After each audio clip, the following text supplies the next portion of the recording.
In today's video, I'm going to show you how to sew a pillowcase with piping and a concealed zipper in the edge. This is a really neat finish for a pillow with no sharp edges to catch yourself on, and it's a great way to add some personal style to your home. I recommend you source your cushion innards first. Get whatever type you prefer. Personally, I like to indulge and get quality cushion inserts as I find they just fill the cushion long term and look more luxurious. Cheap polyfibre cushion inserts have a short shelf life that will look deflated and sad in a few months, so my advice is to hunt the bargains on fabric and invest in the cushion inserts. You then want to select a fabric. Ideally, I would choose an upholstery fabric as these usually cover all your fire safety regulations. However, you can use any fabric that has no stretch and you want it strong enough to withstand being sat on. I used this green polyester satin curtain that I got in a sale bin at a local homeware store. It was ex-display, the other to the pair had gone missing, and I got this for a bargain at £1.25. It's 117 centimetres by 182 centimetres, and I got 3 extra large 60 by 60 centimetre cushions from it. You need to cut the following from your fabric.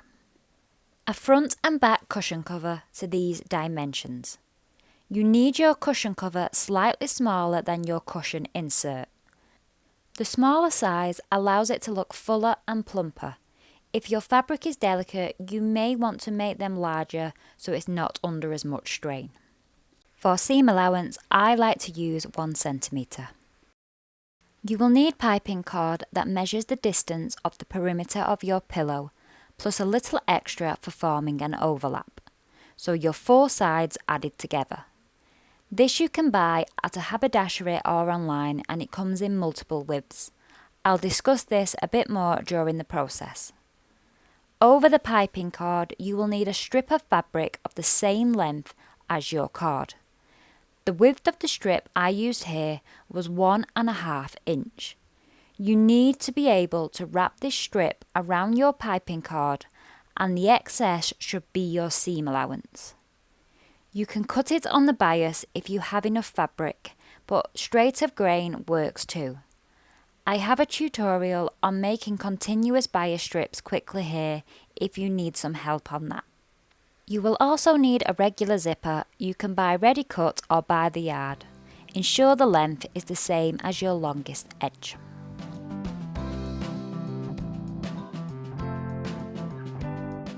My fabric was thinner than I wanted, so I reinforced it with fusible interfacing cut to the same size.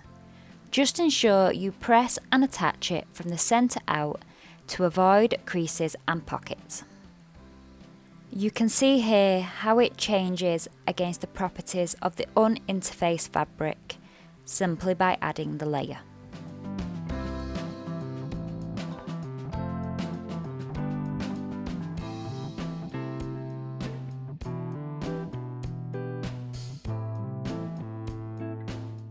I'll begin by making the piping. Take your piping fabric strips and form one continuous length if you haven't already. They are simple to join, just align the ends right sides together at a right angle like this. Sew in a diagonal line from corner to corner. Snip away the excess and press the seam allowance open. Repeat for all strips.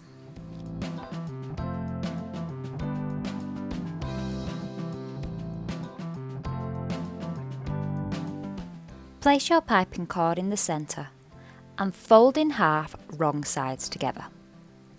Using your zipper foot or the piping foot on your machine, we're going to sew along the very edge of the cord, trapping it within. Move your needle over to the side too, so you can get in nice and close and tight. This piping cord was too small for my use, and my local store had sold out of a larger size I wanted. So I added a length of wool yarn in. I would usually wait for the correct size cord, but I was in a rush, so this is a workaround, especially if you're trying to use up items in your stash and do a spend-free project. Cord is easier to work with though. Guide it through the entire length. I never pin, I find it easier to just align as I go. If you don't fancy this, you can buy pre-made piping. It comes in plenty of fabrics and colours. Once you have your piping, get the front side of your pillow and place it right side up on your table. Decide which edge will be the bottom of your pillow. This will be the edge we place our zipper, but it also is the side we will start and end our piping. Pin it roughly in the centre of this edge, aligning the raw edges together. Working all the way around the cushion, we're going to sew it into place. I'm showing you this pinned to show you the end placement of the piping. However, I find you get a neater finish by aligning this freely by hand at the machine. I advise using minimal pins just to map it out and place as you go. At the corners, do small snips on the piping only so that it will turn. Overlap the starting point by at least an inch. Place this under your machine, still working with the zipper or piping foot we just used, and we will sew along the same line of stitching on the piping we just made. Use the piping cord bulge to keep you aligned and leave the first inch free. We will secure this at the end. As you approach the corner, slow down, we will come to a stop just before the turn. Snip the piping fabric at the raw edge, removing the tightness and letting it lay flat. Go slowly, working in a curve. You may have to adjust as you go, and then when you are back on the straight, go again to the next side. Continue all the way around until you reach where you began, where I'll show you how to finish it. Here you can see how I hold the piping without pinning it, so it lays flat. Filming this step was tricky as my hands kept blocking the camera during different steps of the process. To show you, I filmed it a few times from different angles to allow you to see.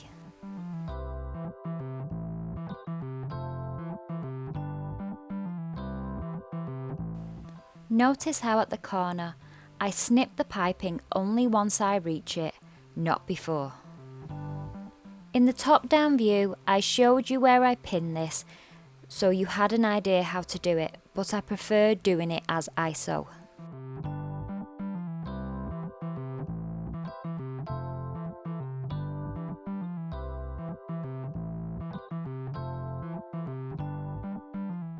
Here is another angle of the corner.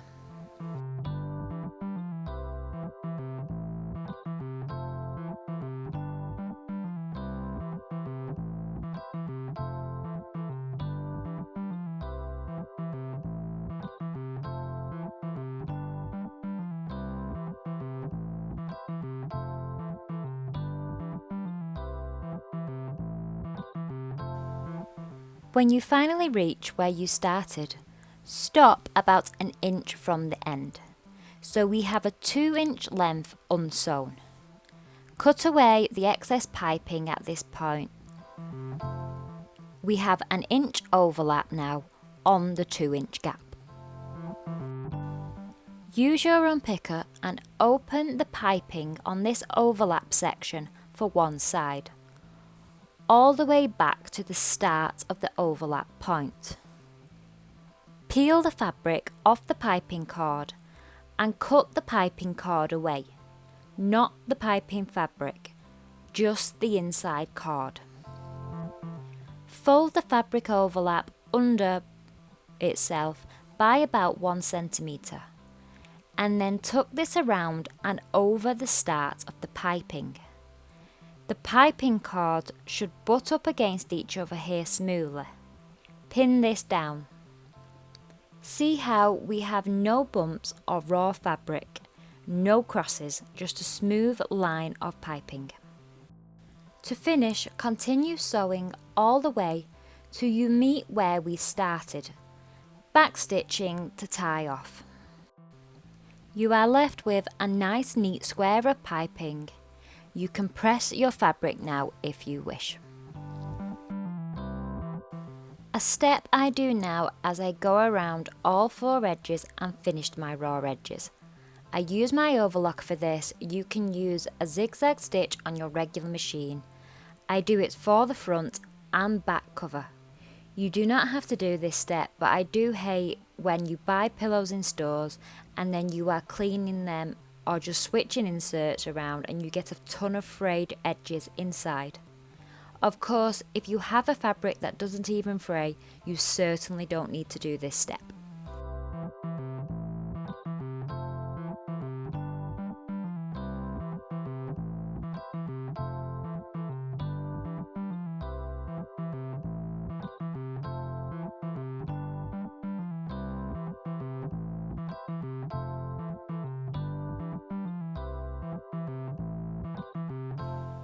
Place your pillow front down with the bottom edge facing you. This is where our piping joint is, and we will now begin forming our zipper here too.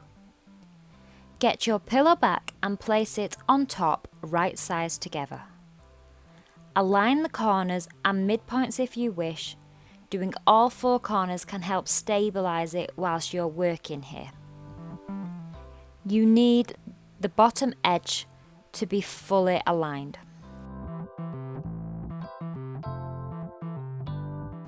Measure from the corner inwards by 3 inch and mark. Do it on both sides. We will now sew from the corner to this point. Begin here on the piping end, not the fabric edge. We're going to leave this central section open and then the same on the other side.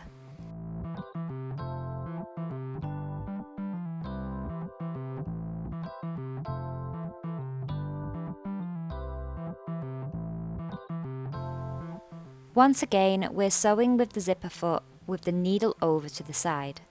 And this time you want to sew even closer to that piping cord, just on the inside of our first stitches. I usually move my needle over a point and keep my footer in the same position. Go along, backstitch several times at these points to make it really strong, and repeat for the other side.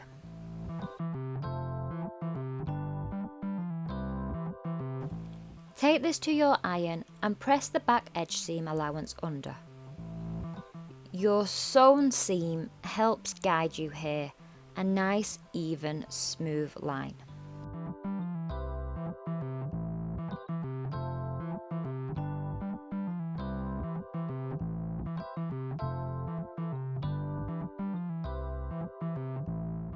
We will place the zipper in this gap, and this will be our opening. Your zipper needs to extend beyond the opening by at least 1 inch on either side. Make sure your zipper pull is already threaded on if you're working with zipper by the yard like me. Place it below, overlapping the zipper tape past the side stitching by about 1 inch. Work with your zipper pull up to the start of the gap and ensure your seam allowance is apart below. We will be sewing on the back side of the cushion first. I only pin the beginning to position it correctly, and then I align as I go.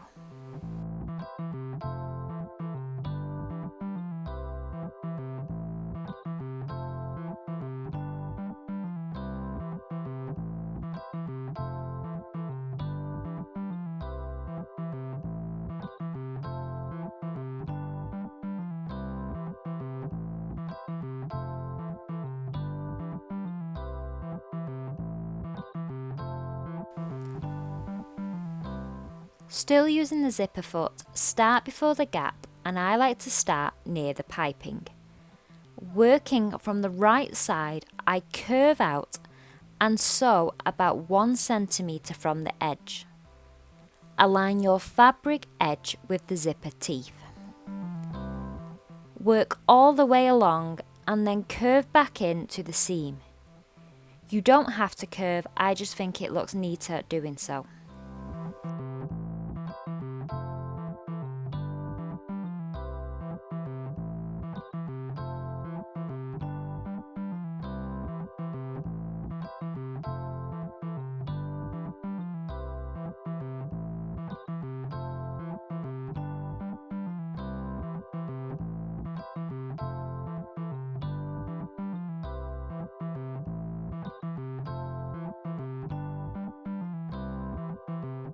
Again, keep checking your seam allowance is open below and the zipper teeth align with the centre seam.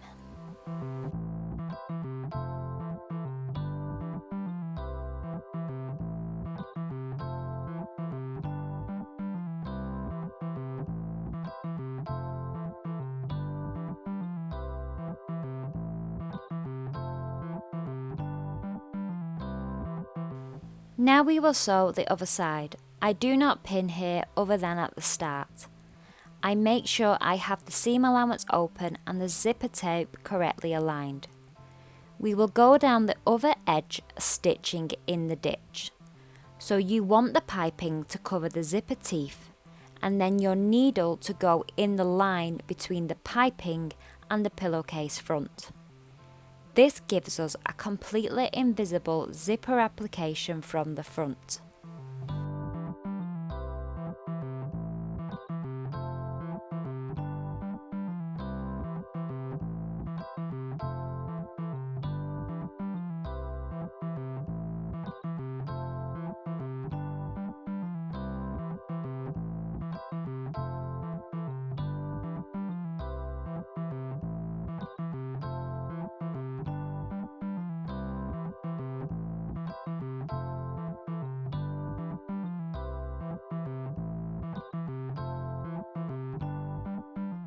I'll show you a zoomed in view here.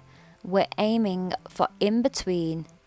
You're aiming for directly in this seam. Piping aligned over the teeth.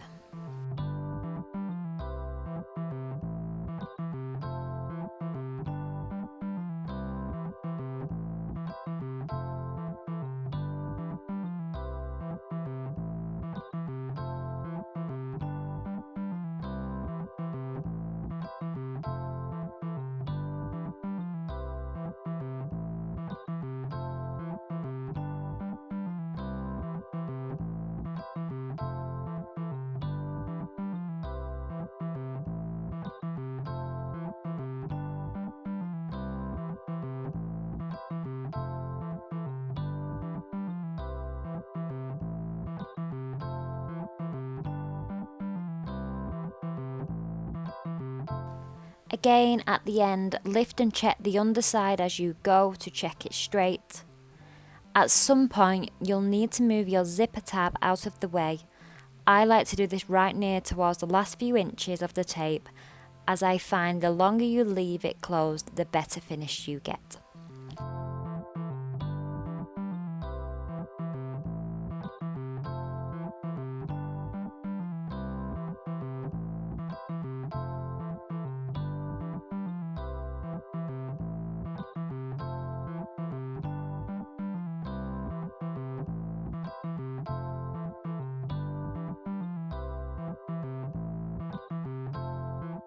Now we have our zip inserted.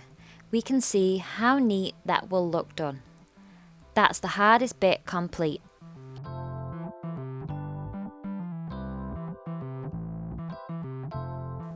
We can now sew the remaining 3 sides of the pillow. Open the zipper about halfway. This is how we will turn it at the end. Align the corners and pin right sides together. Match all the edges. Because of the piping, you may think the back is a different size to the front at this point, but it should all match up when we sew. Begin sewing at the corner of the side we did the zipper insert. Remember how we stopped short of the turn. Backstitch a few times and begin here, going back on that line. As before, sew just inside the previous stitch line. I'll zoom in nice and close for you to see. See how the needle is still alongside the piping, not into it, but it is further in than the first stitch we did. That's where you're aiming for, and then none of these stitches will be visible on the end cushion.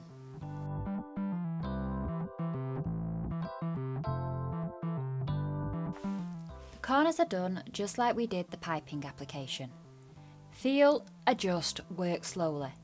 If you need to lift your presser foot to smooth fabric, ensure your needle is down. Try and curve, not a sharp pivot.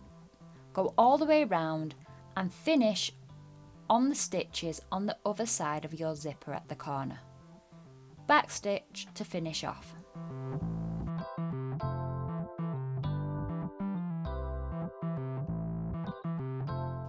Open the zipper fully to give you access to turn.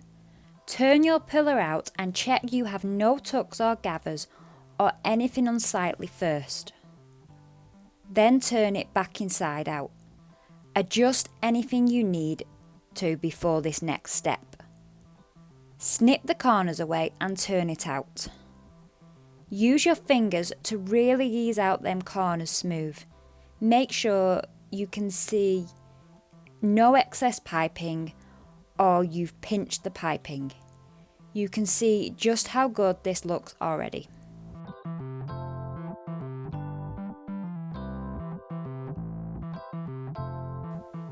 Insert your cushion inside, being careful not to overforce the zip. Position it correctly, especially if working with a feather cushion, they have a tendency to clump up. And you're done. Here you have your cushion cover with piping on all 4 edges and a concealed zipper at the edge. So you have no side, front or back with any seams or folds. This is a really professional finish for a pillowcase and it looks really pristine and luxurious. Once you have this technique down, you'll never buy expensive cushion covers again. For free extra large pillows like this, not including the insert, it cost me the grand total of £2.50. It's a great present and you can really get creative with the fabrics you use and colours for any taste.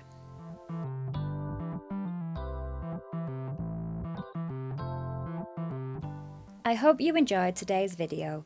If so, hit the thumbs up, it helps me get seen, and if you are looking to learn more about sewing, hit the subscribe button and check out the rest of my videos. Happy sewing!